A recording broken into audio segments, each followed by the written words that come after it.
Hello everyone, welcome back to another episode of r/Entitled People. In today's episode, my grandmother tried to steal my apartment and make me go back to my parents, so she could punish me. Update: my grandmother tried to steal my apartment and make me go back to my parents, so she could punish me. Entitled Passenger. Before we get started, make sure to subscribe so you will never miss a video. So let's get started. My grandmother tried to steal my apartment and make me go back to my parents, so she could punish me. I'm 29 and had been dealing with this for some time, but recently this became ridiculous. My grandmother is the most special person I ever knew, and with special, I mean one of the most frustrating, entitled, narcissistic, condescending bitch on earth. She believed that she is the matriarch of the family, the highest authority that we all must obey, and for that, she had done a lot of things to all the family over the years, and recently I became her main objective.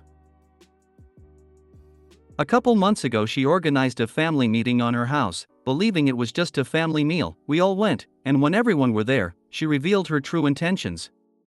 It was a trap. Apparently someone told my grandmother that I was dating a girl, my girlfriend, and basically she exposed me to all the family. In that moment, I haven't even told my parents about it yet. The following 30 minutes were a non-stop humiliation in front of all my family, saying how a failure I was, a shame to the family, a sinner, and how embarrassed she was that all her church's friends knew I was a shameless pervert. When I couldn't take her shit anymore, I got up from my chair, just to be slapped in the face by her for disrespect her. After seeing that the rest of the family finally intervened, getting her apart before she tried to pull my hair. The following weeks, she was nothing more than a constant headache. Endless calls and text messages, telling me such beautiful things as that I will burn for my sins, that I was a disgrace, that I should stop fooling around and correct my life. She even lectured my parents, demanding that they correct me, to make me quit my job and find a husband, because that was the right thing to do and what I should be doing. Also, she took every chance she got to say how evil and selfish I was for ruining her good image. Last Saturday she outdid herself. While I was in my apartment, there was a knock on the door, and when I opened it, I saw that it was her.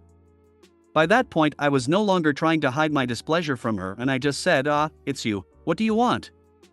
Without being invited to come in, she went into my house, began to look around the place with an obvious gesture of disgust and disapproval on her face, and then turned to see me with that look of superiority, as if she were doing me a favor just for being there.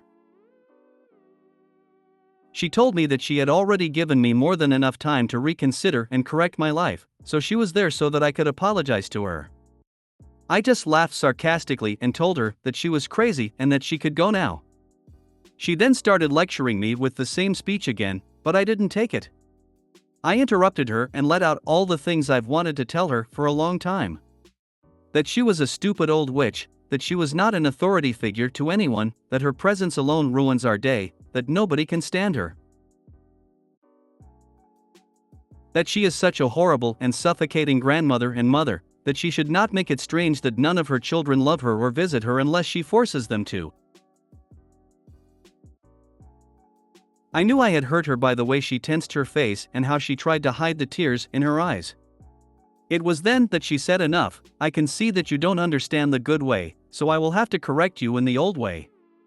Give me the keys to this place, you will return to your parents and you will be grounded until you learn to obey and do what I ordered. I still had the keys in my hand from when I opened the door, to which she extended hers, as if waiting for me to give them to her. I laughed. I laughed out loud. This was too ridiculous that I couldn't take it seriously.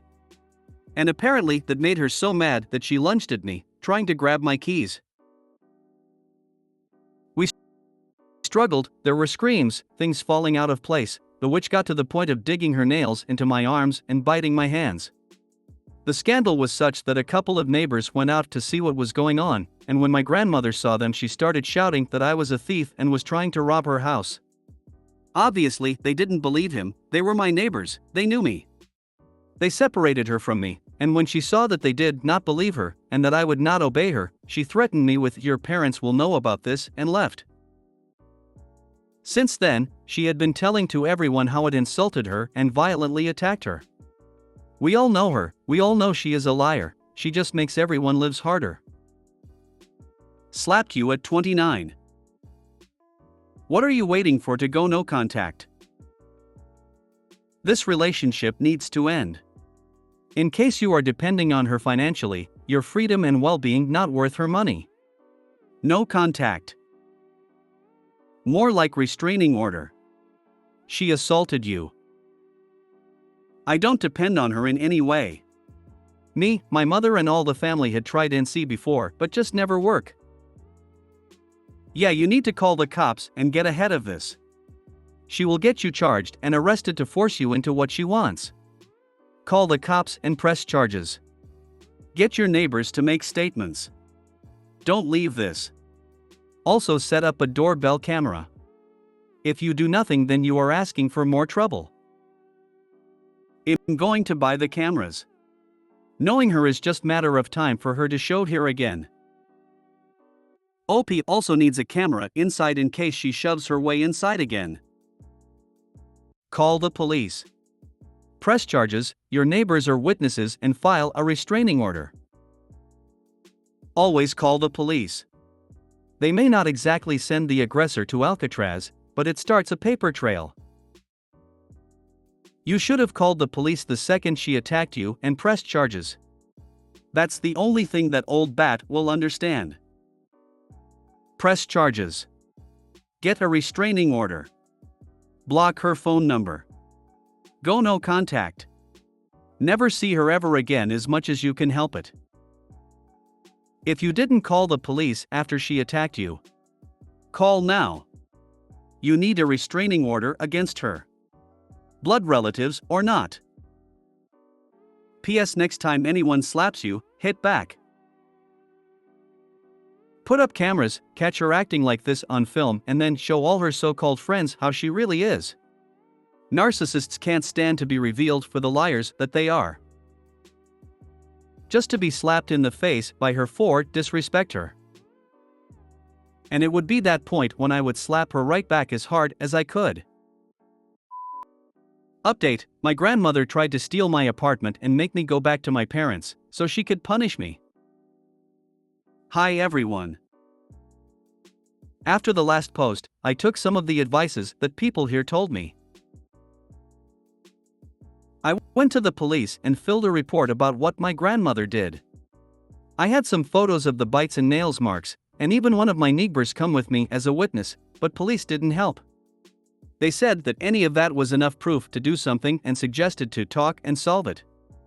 I knew police wouldn't help, but, as some said here, I have now a paper trail. I bought cameras for my door, not very expensive, but they record in a very decent quality. And they arrived just in the right moment, because 2 days later my grandmother showed again.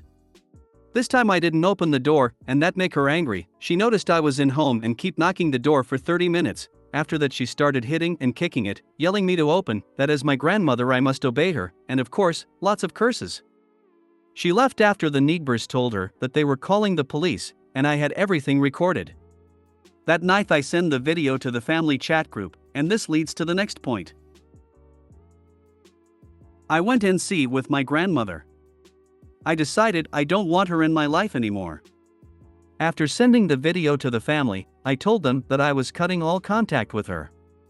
It looked like it was something that everyone wanted to do, but they were waiting to someone who do it first, because half the family agreed to do the same after I told them, and almost all of us on the following days. My grandmother noticed and tried to show on everyone's houses, but we had enough, except for one aunt, no one opened the door. I would like to say that everything ends here and we all are living our lives, but that was not my case. My grandmother showed on my workplace, and she started one of the messiest dramas I ever see. She claimed that everything was my fault, that I made the family to stop talking to her, etc. She then ordered me to take her to the boss office, because she wanted me to quit my job and to start obey her. I just asked her to leave the building and turn my back on her. That only make her even angrier, because she tried to attack me again. Some of my co-workers were able to keep her away from me until security arrived.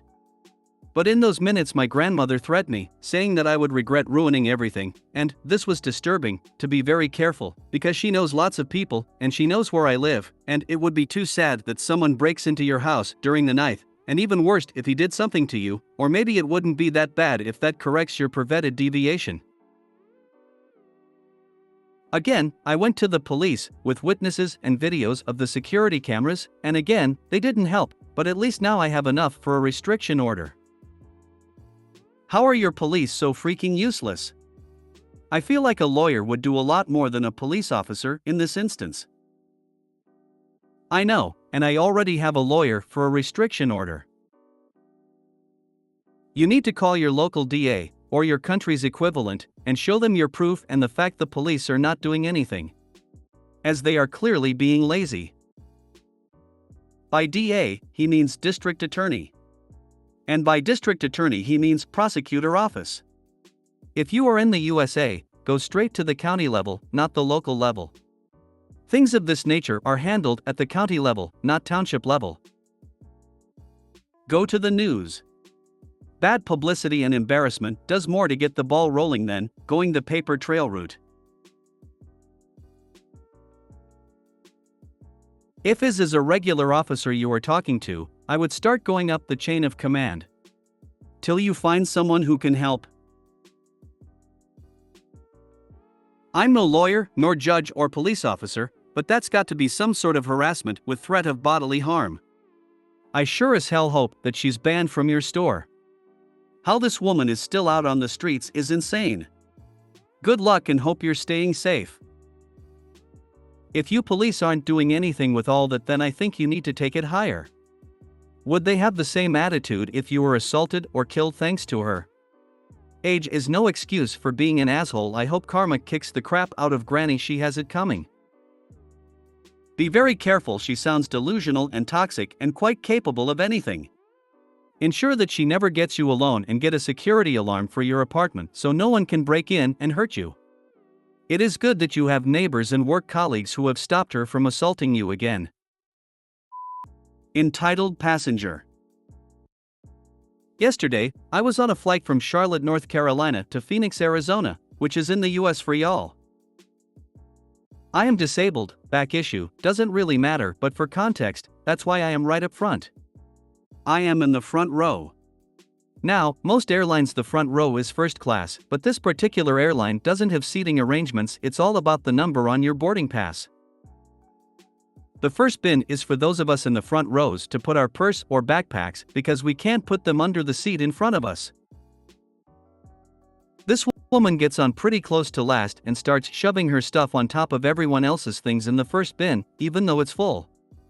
Mind you, there is plenty of room in the bin right behind the first one. Me. Entitled passenger, EP. Me, ma'am, you are shoving your purse into my backpack, and my iPad is in there, as are my headphones. Could you please stop? EP, well, you shouldn't have your stuff in there. Why aren't you holding them? Me, because we aren't allowed to have them in our lap until after we take off. They already announced it. There is plenty of room for your purse and bag in the bin right behind you. EP, no, I don't want my bag way back there. Me, it's literally right next to that one, and you wouldn't have your shit all over my backpack. EP, nope, not moving it. Cue my pettiness. As soon as we took off, I made sure to get up and get my headphones. Me, here you go ma'am, can you hold your purse while I get my headphones? Me, excuse me, ma'am, can you hold your purse while I get my iPad? Me, excuse me, ma'am, can you hold your purse while I get my lip gloss? Me, excuse me, ma'am, can you hold your purse while I put my headphones away and get my earbuds? I made about 10 trips getting into my backpack just to annoy her because she refused to be a decent person. She was giving me the stink eye after about the third time, but I didn't care. You don't care about being a decent person, I don't care about you having a nice flight. All of the passengers around me caught on to what I was doing pretty quickly and giggled every single time I unbuckled my seatbelt. Play stupid games, win stupid prizes. Hopefully, this will teach this woman not to be so entitled, but I doubt it. Good for you! I had a lady try to smash her backpack into the first-class overhead right above me and literally smash my new straw hat. She flattened it. The flight attendant started telling her to stop, you're smashing that hat. I jumped up and looked, and yup, my hat flat as a pancake. I just looked at the flight attendant and said that was brand new and $75, it's destroyed. What are my options here? She went to the back to talk to the lady, who literally ran to her seat in the back. Apparently she was giving the attendant so much crap that they had her deplane and left her ass in Hawaii waiting for another flight. Nothing gave me more satisfaction than watching her being escorted off that plane. My parting words: too bad, so sad, and aloha, honey. I hope you left her to put her purse back up there, instead of putting it back up there yourself when you were done. Hell yeah! I'm sorry, I don't think it would be right for me to touch a stranger's purse. Out here doing the Lord's work, putting entitled people in their places. Seriously. I'm tempted to legally change my middle name to Karma. LOL, or maybe Karma. Nice. And for the international readers, it's worth mentioning that this isn't a quick hop, it's nearly coast to coast, so it's over 4 hours, direct. So you had time to work her up into a lather. My source is a motor carrier road atlas, so this may be longer than that as the crow Boeing flies distance, but it's 2093 miles between the two cities. That's a solid 4-day drive if you're keeping in compliance with FMCSA hours of service. If you made it to the end of the video, thanks for watching. Don't forget to like, subscribe and share, and we will see you in the next video.